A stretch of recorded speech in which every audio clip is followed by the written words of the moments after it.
most importantly, the recipients of these awards this afternoon, we say congratulations to you, and thank you so much for inviting us to be a part of this program. Is this on? Okay. I like to hear myself. On behalf of myself, the Knight family, my wife, Mrs. Faye Knight, who's sitting right before you here, our daughter, Dr. Natasha Knight, sitting right here. We're so happy. We consider this a supreme opportunity to be here each year to participate in this outstanding program. Before I get into my prepared remarks, there's several things I'd just like to share with you. Everyone asks me, well, we've read the report, or we've read the program. Are there any additional things that you know that we don't know about Kevin? I may sound a little bit subjective, but do forgive me because I am his father. Kevin was an outstanding student here. He was an outstanding young man. I thought he was the best, among the best. Let me just share with you a few things. We won't go back to high school. I will mention one thing. He was an Eagle Scout in high school. Now, coming forward to Northern, Kevin did so many things in such a short period of time. It's unfortunate he left us all too quickly. Among the things that Kevin participated in, he was on the Presidential Search Committee for your university as a student. While here at the university, Kevin was a member of the governors of Illinois, Governor of Illinois' Youth Advisory Team. Kevin was also president of the NAACP while he was here at the school. Kevin was instrumental in helping to make it possible for students at NIU to attend and participate in the Million Man March on Washington, to name a few. So to sum a couple of things I would say about Kevin in summary before I get into my prepared remarks, is that Kevin believed in teamwork and Kevin believed in accomplishment. There are those who subscribe to the glass half full, the glass half empty theory. Kevin did not subscribe to that. He believed in maximizing whatever he participated in. Either the glass was full, I was approaching the rim, and he was going to do what he could to make it over the top. That was our son, Kevin, in a nutshell.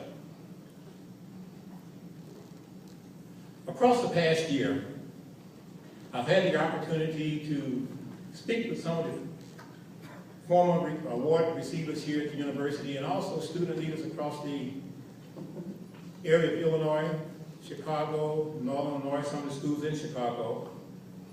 And we talked about what it means to be a leader, a student leader, a leader in general in the new millennium, in the new environment in which we find ourselves. As you might imagine,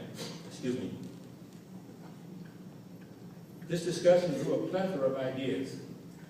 And some of the opinions were very varied and very diverse.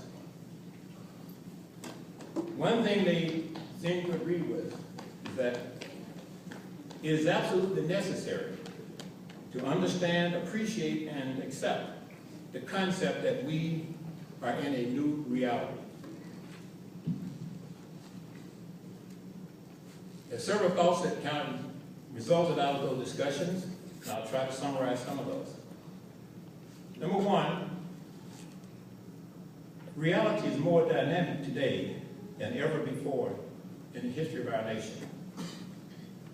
Change is continuous and necessary, but change must be managed, or change will manage you. Change is a mark of difference. If you don't make changes, you're going to stay where you are or fall behind. So the question becomes, are you a manufacturer of change? What changes are you making or have you made? Do you make good? Do you make trouble? Or do you make excuses? The concepts of yesterday's success module may still be valid, yet the facts and implementation strategies to drive success in a more technologically based environment demands an advanced knowledge base and acute skill sets. Secondly, we must rethink the impossible. Establish new baselines of acceptable behavior for personal and professional conduct on and off the job.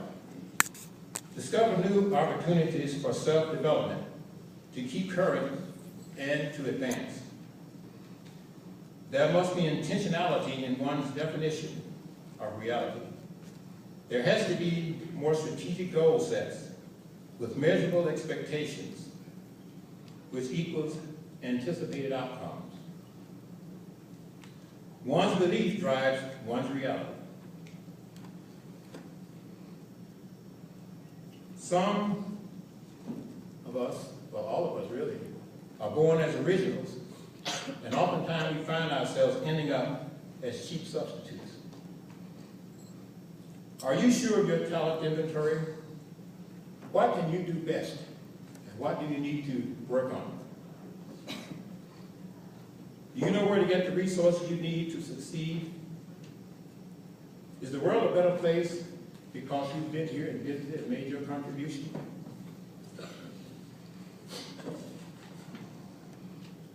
Finally, there are 3 quick summary takeaway points I'd like to share with you. And I think if you were having a discussion with Kevin, he would say something very similar. The new reality of leadership is based on trust and respect. Leadership has to be understood and effectively applied.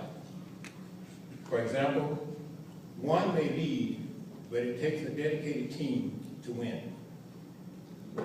The odds may be lined up against you. Just stay the course, and you can master the demands of the new reality and succeed.